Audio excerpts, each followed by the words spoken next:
Tonight after the DOJ's top civil rights investigator said they've seen enough evidence to justify a major investigation into the Memphis PD. Some are coming forward hoping their stories of police brutality and misconduct will finally be heard. ABC 24's Jay Shakur is here now. And Jay, I understand you talked with a woman who had her own encounter with police. Richard, that's right. Barbara Burris says she was beaten by Memphis police in September of 2018, and her case has been stalled 5 years now. Now she and others say the Fed's investigation is long overdue. In fact, they've been calling for a so-called pattern or practice investigation into Memphis police for years. Some may know Barbara Burris from the protests that erupted after the death of Tyree Nichols.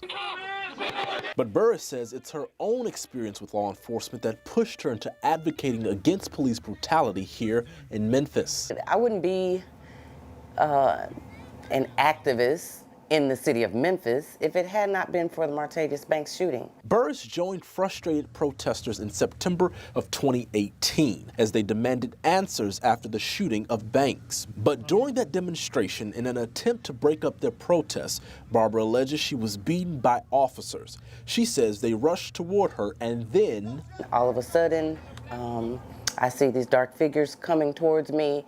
And when they were feet away, I just took off running around a car. According to court documents, Burris ran around a parked car for safety. She says the officer pursuing her clotheslined her. Take your arm and you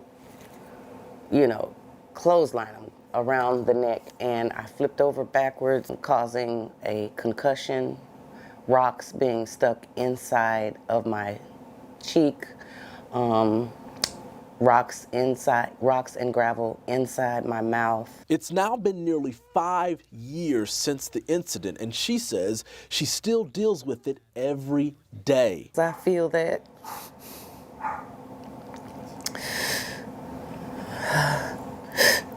I just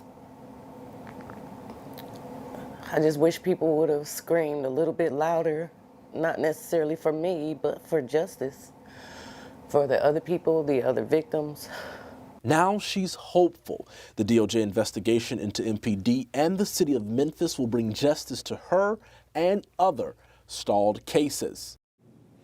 Now let's get into how long we may be waiting to get results from this investigation and what others who claim they've been harmed by Memphis police can expect. Memphis is the 9th city whose police department has thoroughly been investigated this way under the Biden administration. These investigations typically take 2 years to complete as people report their stories to the DOJ. Lawyers we spoke to say they will investigate, and if illegal practices are found, it could end with a consent decree where MPD would agree to change certain policies and procedures.